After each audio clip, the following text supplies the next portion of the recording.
Okay, so now I will go over scrapping in immersive gameplay. Okay, the idea behind scrapping in immersive gameplay is that when you go around looting things in the Commonwealth, you will only pick valuables instead of picking every damn item you see. With immersive gameplay, the values you will get for scrapping are closer to their realistic counterparts. And so as you can see, scrapping a ruined house will give you many different items and especially large quantities of steel. Now it's important to remember wood weighs 1 pound per unit, while steel weighs a lot less than that. So you get many different types of materials for scrapping houses, and it's true also for other things, such as wood, doors, bushes will give you more fertilizer. But for example here, this wood will weigh 10,000 pounds, but I want to check if I'm not mistaken about the weight of wood, because it does bother me if I'm mistaken. So let's see, junk, weight of items. So as you can see, different items have, wood 1 pound, steel 0.1 pound, rubber 1 pound for a unit. So the goal was to go for more realistic weight. A rubber tire weighs 22 pounds on average in real life. So you can also learn from the measurements here. They're all based on research, and when research was not available, it was on estimating the image in place in question.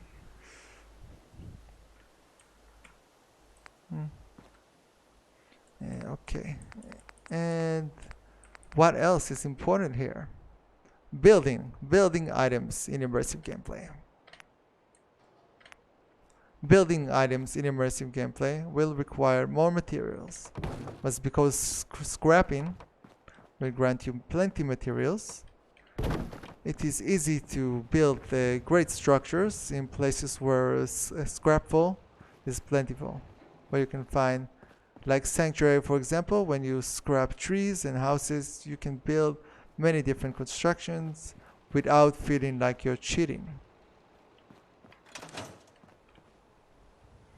Okay, Carlo Sabatni, doing great. Was curious about your update and mod. Found out you were doing some streaming on it, so just drop by. Thank you, Carlo.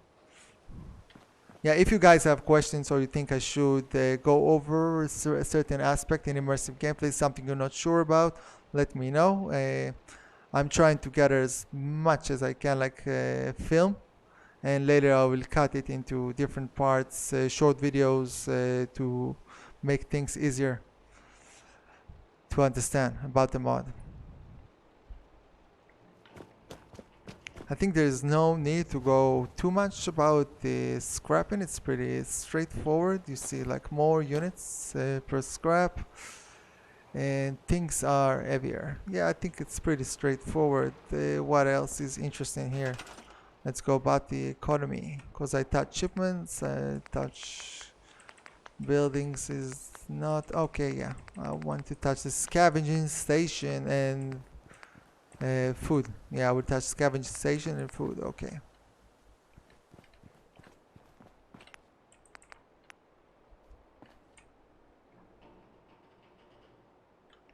What you're doing, is this a tutorial for beginners? Ah, see, this is a, yeah, you can say it's a tutorial for beginners. It's more like if someone wants to find out about something, yeah, exactly like Carlo just said. Instead of writing it down, I think a lot of people sometimes they want to know something like more information about it. And I think when you see the pictures, it helps you understand more, because the mod changes a lot. And there are some aspects that are hard. I think most people will also not read the entire description of changes, but they may look for some short video here and there. Okay, so without further ado, I want to touch the scavenging station. Okay, scavenging station, just like crops, it's part of the heart of immersive gameplay economy. Especially with how the raid works, it's quite useful for you to send all your available settlers that are not raising crops to the scavenging stations. They will find a lot more than they usually find in vanilla. It will not be something valuable in the terms of caps, but if you don't have enough materials to build, you can send them to scavenge and they will find many items that you may be missing, such as cloth and more rubber. And sometimes they will even hunt animals like rat stacks and provide the settlement with meat. So scavenging stations, I personally, I always send the available settlers, especially at the beginning. I send them to use the scavenging stations to provide me with more items. And later I always connect all the settlements together.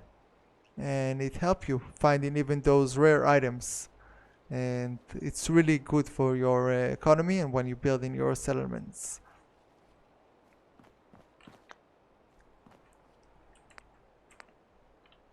Yeah, see, this is about immersive gameplay. Okay, yeah, I will touch that. I will touch about the scrapping now.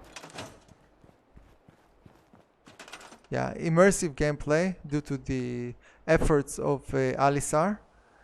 She implemented scrap everything, and so you can also scrap garbage with immersive gameplay and other small items that you would usually not be able to scrap in vanilla. Now the scrap everything feature in immersive gameplay, it doesn't reduce frame rate drops. I will not go deep into that. It's more something she knows how to explain, and unfortunately she's not active anymore. This feature, it's a good. I never use other scrapping mods ever since she added it.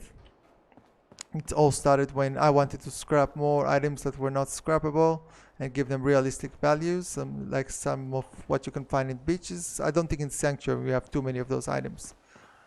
And she added it, and it's great. It doesn't reduce frame rates. It works really well. And if you are using immersive gameplay, then you don't need the scrap or any other scrap mod, and it will give you also more appropriate number of items.